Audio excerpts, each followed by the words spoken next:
Assalamualaikum warahmatullahi wabarakatuh. Perkenalkan, nama saya Helena Pujimastuti. Saya dari jurusan Teknik Elektro dari Prodi D3 Teknik Telekomunikasi dari kelas TK 1A. Di sini saya akan menjelaskan tentang penyiaran gelombang penuh.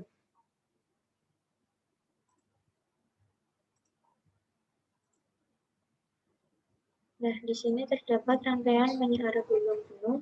Yang pertama ada phasing yang memiliki amplitudo 326 volt, frekuensi 50 Hz, dan transformator CT, AC voltmeter, dan 2 dioda. Lalu ada beberapa switch yang terhubung pada kapasitor dan resistor. Nah, di sini juga ada DC voltmeter. Lalu kita akan melakukan percobaan seperti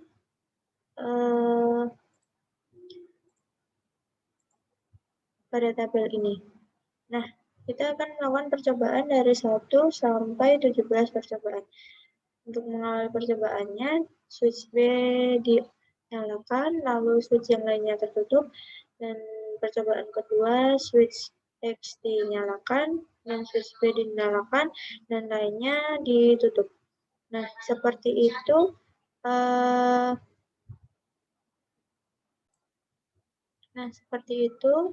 Lalu langsung saja dicoba pada rangkaian Proteus.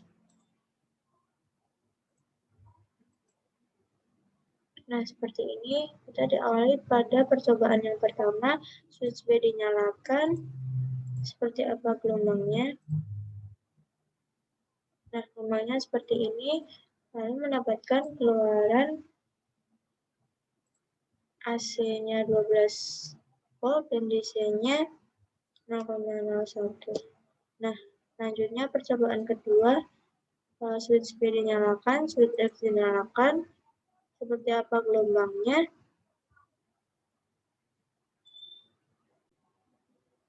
Gelombangnya akan terbentuk seperti ini.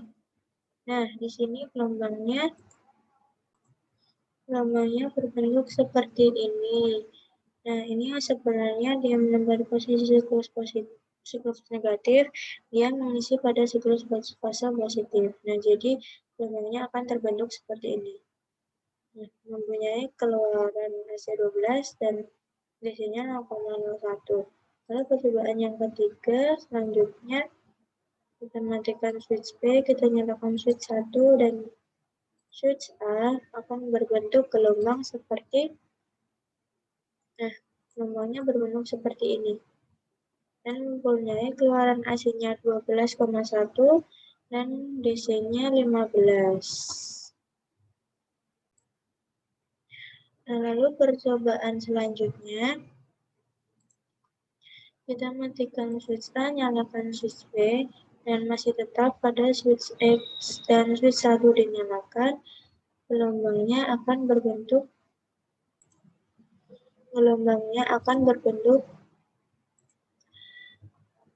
seperti ini, yang bersama pada switch A ketika dinyalakan tadi. Mendapatkan keluaran AC 12,1 dan DC-nya 15,5. Nah, selanjutnya pada percobaan selanjutnya kita buka switch B dan switch C-nya ditutup, lalu gelombangnya seperti apa? Gelombangnya membentuk garis lurus. Nah, mendapatkan keluaran masih tetap AC-nya 12,1 dan DC-nya 16,2. Nah, lalu pada percobaan selanjutnya, switch C dibuka, switch D dinyalakan, lalu gelombangnya akan seperti apa? Nah, gelombangnya juga membentuk garis lurus, lalu keluaran AC-nya 12,1 dan DC-nya 16,3.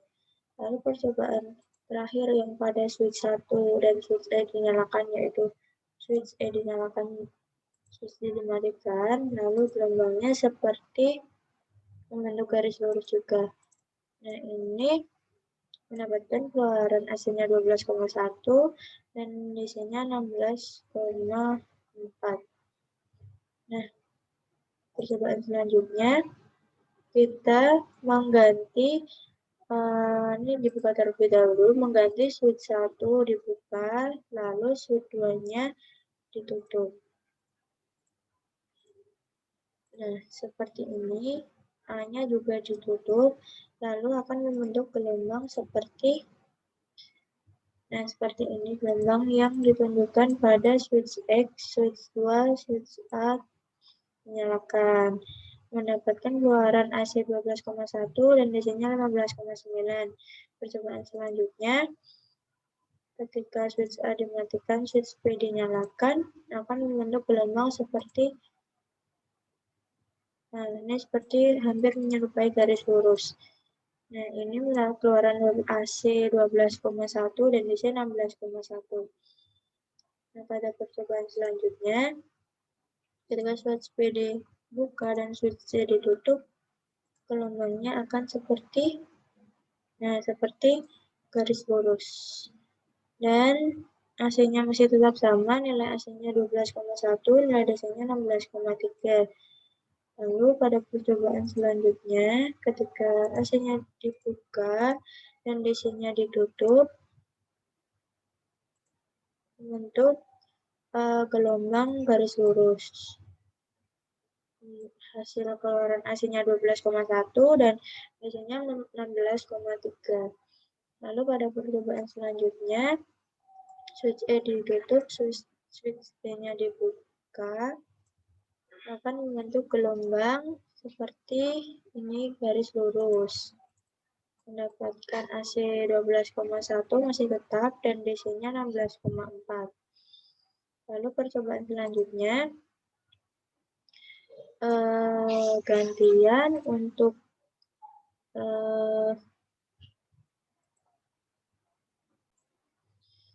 untuk gantian switch 2 dibuka, switch 3-nya ditutup, lalu switch A-nya dibuka. Seperti apa gelombangnya? Nah, gelombangnya akan seperti ini dan memiliki AC keluaran 12,1 masih tetap dan DC-nya 15. Dan percobaan selanjutnya, ketika switch A dibuka dan switch B ditutup, akan menambahkan hasil gelombang seperti ini. Nah, ini mendapatkan hasil AC-nya 12,1 masih tetap dan DC-nya 15,5. Dan lalu percobaan selanjutnya, ketika switch B dibuka, switch C-nya ditutup, akan mendapatkan gelombang garis lurus. Nah, mendapatkan AC 12,1 masih tetap dan DC-nya 16,2. Lalu percobaan selanjutnya, ketika switch C dibuka dan switch D ditutup, akan mendapatkan gambar gelombang seperti garis lurus juga. Mendapatkan nilai AC masih tetap 12,1 dan nilai DC-nya 16,3. Lalu percobaan yang terakhir, ketika switch D dibuka dan switch E ditutup, nah ini akan mendapatkan gambar gelombang garis lurus juga. Nah, dan di sini mendapatkan AC 12,1 masih tetap dan DC-nya 16,4. Nah, setelah tadi melakukan percobaan dari 1 hingga 17, ketika switch 1 dibuka atau switch 2 dibuka, switch 3-nya ditutup, lalu ini masing-masing salah satu ditutup secara bergantian, akan mendapatkan gelombang yang berbeda-beda pula. Itu disebabkan karena tergantung pada nilai masing-masing kapasitor dan resistornya. Pada kesimpulannya, penyearah gelombang penuh adalah sistem penyearah gelombang yang berfungsi menyearahkan semua siklus gelombang, baik pada fase positif maupun pada fase negatif. Penyearah gelombang penuh menghasilkan tegangan output yang murni DC atau memiliki beberapa komponen DC tertentu. Lalu, ketika dulu pernah belajar tentang penyearah gelombang setengah, lalu mana yang lebih baik, penyearah gelombang setengah atau penyearah gelombang penuh? Nah, jawabannya lebih baik penyara gelombang penuh karena menghasilkan tegangan DC dengan jumlah riak atau ripple yang lebih sedikit dibandingkan dengan penyara gelombang setengah. Hal tersebut disebabkan oleh gelombang yang dihasilkan lebih rapat, yakni hasil penggabungan dari siklus sinyal sinus positif dan siklus sinyal sinus negatif yang telah dibalik menjadi siklus positif. Nah, itu terjadi pada percobaan ketika switch B dan switch X ditutup. Akan membentuk gelombang seperti ini. Nah, ini mengisi pada siklus negatifnya menjadi siklus positif.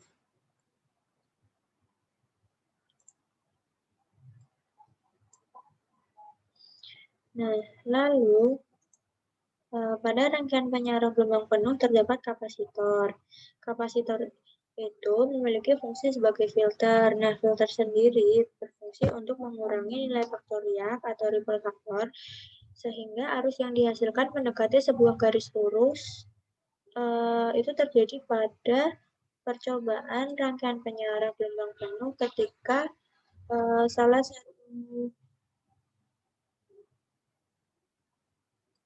satu pada switch tertutup dan switch resistor tertutup.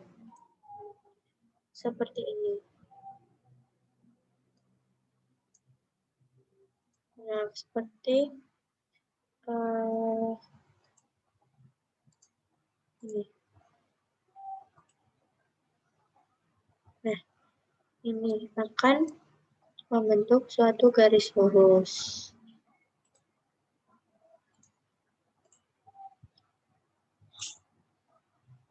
Kapasitor juga akan membantu memberikan tegangan sehingga menghasilkan pergeseran level tegangan ke nilai tertentu. Lalu, bagaimana cara kerja kapasitor? Pada penyara gelombang penuh, pengisian kapasitor akan terjadi ketika tepat tegangan yang diberikan lebih tinggi dari tegangan kapasitor. Kapasitor termasuk muatan tertinggi pada seperempat gelombang dalam setengah siklus positif. Pada akhirnya, suplai tegangan setara dengan tegangan kapasitor. Tetapi pengisian kapasitor terjadi secara sederhana sementara tegangan AC yang diterapkan lebih baik daripada tegangan kapasitor. Kapasitor dalam rangkaian tidak terisi penuh, sehingga pengisian daya ini tidak terjadi secara instan. Setelah satu daya menjadi lebih baik dari tegangan kapasitor, kapasitor akan diisi daya. Dalam kedua setengah siklus, aliran arus akan berada dalam arah yang sama melintasi resistor beban RL. Jadi, dapat diperoleh setengah siklus positif atau setengah siklus negatif. Dalam hal ini bisa mendapatkan total setengah siklus positif. Nah, lalu kesimpulan yang terakhir untuk penyara gelombang penuh ini,